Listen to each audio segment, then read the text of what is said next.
अभिनंदन। तुम्ही एवढ्या योजना तयार केल्या आहे की किसानों के सम्मान में महायुति सरकार मैदान में हे लक्षात आलं। पण दोन गोष्टीकडे मी आपलं लक्ष वेधू इच्छितो।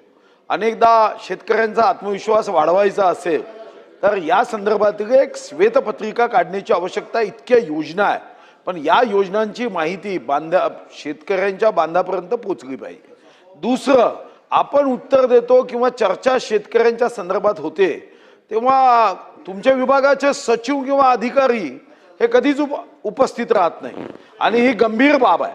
तर मग एक कृषी विभागाच्या बजेटमधून कृषी सचिवाचं एखादा कटआउट तिकडे लावता येईल का हे बघितलं पाहिजे, कारण प्रश्न अनेक आहे।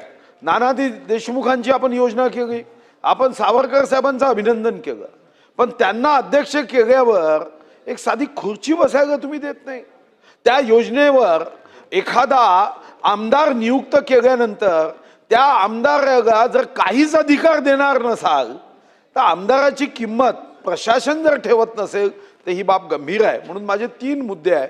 एक, श्वेतपत्रिका काढावी की ज्या माध्यमातून 2014 पासून 2026 पर्यंत आपण कृषी क्षेत्रात क्रांतिकारी योजना केल्या। इतका निधी 1 मे 1960 नंतर दिल्यानंतर सुद्धा काही कारण नसताना शेतकऱ्यांच्या मधात जाऊन काही लोक अफवा पसरवतात।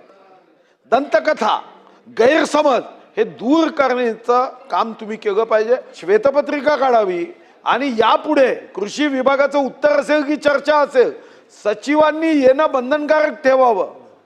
मी तर अशासकीय विधेयक मांडेन, नाही तर कटआउट गाऊ, आपण त्याचे पैसे आपल्या पगारातून देऊ।